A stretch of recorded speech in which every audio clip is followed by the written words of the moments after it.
রাখবো যতক্ষণ না রেজাল্ট শিটে না আসে এটা একটা ক্লিক করব। হ্যাঁ, একটা ক্লিক করে তারপর ইন্টার সাব দিব। এই শিটে আসলে তারপর কন্ট্রোল সাইডে দিব। আসছে না? এখন এটা ড্র্যাগ করলেই আইসা পড়লো সবগুলা। এখন এই জায়গা থেকে দেখেন সরাসরি উত্তর দেখেন। এখানে 20 আছে, মানে 58 দিয়ে দিই। এটার কন্ডিশন দেওয়া আছে, শূন্য হইলে এই রাইট অ্যালাইনমেন্ট হয়ে যাবে, লেফট অ্যালাইন হয়ে যাবে। এটা এরকম কন্ডিশন দেওয়া আছে, শূন্য হইলে রাইট অ্যালাইন হয়ে যাবে। দেখেন এখানে 21 দেই, দেখেন শূন্য হইলে এই পাশে হিসাব আছে। বুঝতে পারছেন? কন্ডিশন দেওয়া। এটা আমি চাইলে এই যে সবগুলোর একরকম করে দিতে পারি, এরকম অ্যালাইনমেন্ট সমান করে দেন। অ্যালাইনমেন্ট সমান করার দরকার কি? আগেরটাই তো ভালো ছিল, শূন্য হইলে এই পাশে আবার না হ্যাঁ সহজে বুঝতে পারবেন। সহজে বুঝতে পারবেন যেগুলো থাকবে।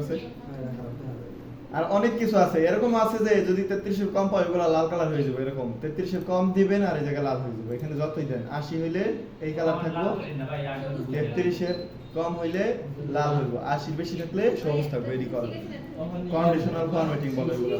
এইটা প্র্যাকটিস করেন এখন, এই মুহূর্তে এটা প্র্যাকটিস করেন 5 মিনিট সময়।